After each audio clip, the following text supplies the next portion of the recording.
thank you for joining me today. My pleasure. Would you like to introduce yourself and tell us your role? Sure, my name is Robert Siwiak. I'm the producer on Lara Croft and the Temple of Osiris. So tell us a little bit about the game. So Lara Croft and the Temple of Osiris, it's actually the sequel to Guardian of Light that came out back in 2010.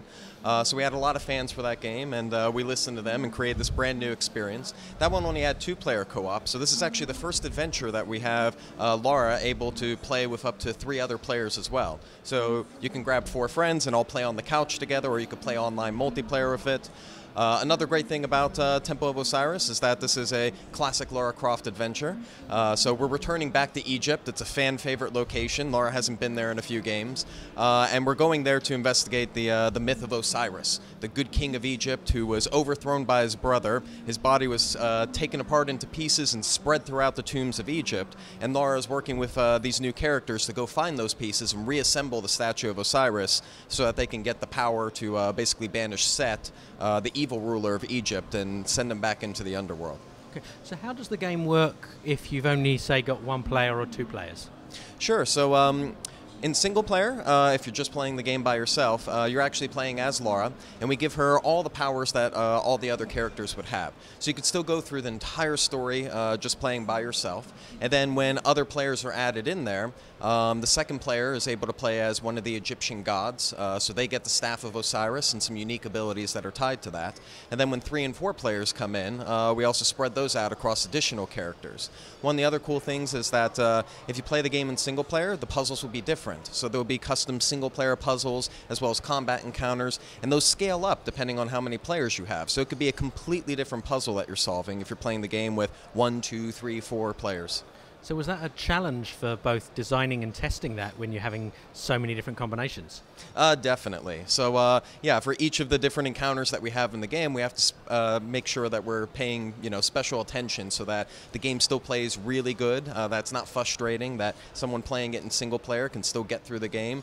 And then the challenge with 4 players is that you want to make sure that nobody's waiting around. You want all 4 of those players to play a pivotal part in trying to solve that puzzle, each of them using their unique abilities in order for the team as a whole to move forward. Okay. So let's talk a bit about the Season Pass for the game. What's that going to bring for players?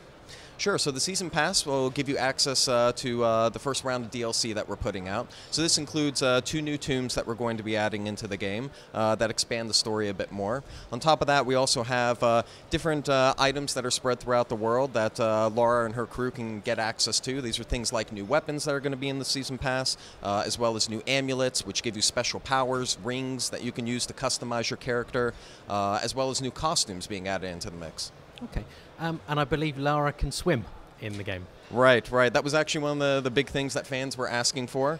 We were watching the forums after Guardian of Light came out, and so there was a lot of good ideas that were being suggested. Of course, we've moved to next gen, so we have all brand new engine, all new tech. So having Lara being able to swim was one of those things that we made sure we were going to include in the sequel. Excellent. So we've had a glimpse at a couple of levels now that you've revealed. What's your favourite moment in the game? My favorite moment in the game is it's a lot of fun to play in co-op, whether it's 2 players, 3 or 4, because even though we're all working on trying to get through the tomb together, there's a little bit of co-opetition that happens. As the players go through, you're actually gaining points for killing enemies, collecting gems and stuff, and when you get to the end of the level, we actually put everybody up on a podium and rank who had the highest score, and we give you extra gems. And you could then use those gems to open up treasure chests. So when you start playing a co-op game, all of a sudden when you realize that, you're dropping the occasional bomb to slip up one of the other guys so that you can go for those gems, or you can make it through without dying so that you don't get any penalties to your points. So it's kind of fun to drop people in the spike pits on accident. These things happen. Yes, exactly. We have done it! All right, let's make our way back to the shrine before we drown. So Keely Hawes is returning as the voice of Lara. Yes. What was it like getting her back, especially as now the other Lara Croft is so iconic now too? voice-wise.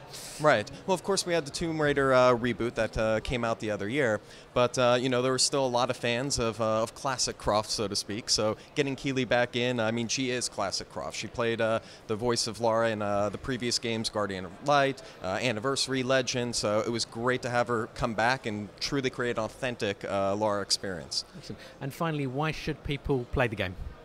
It's definitely a fun experience. I mean, if you were a fan of the Tomb Raider franchise, this is a completely different take on it. You're now able to play it with 3 friends and go through those adventures. But it's all about Lara. It's all about having rich combat in there, solving puzzles, finding out the unknown. A lot of traversal and acrobatic moves that you have to jump across platforms to get through, escaping tombs. It's classic Tomb Raider at its best. Excellent. And when's it out and on what formats?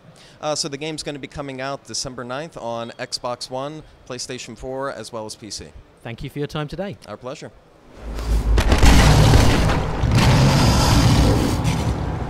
Thanks for watching. Why not subscribe to our YouTube channel by clicking on the link on the screen now?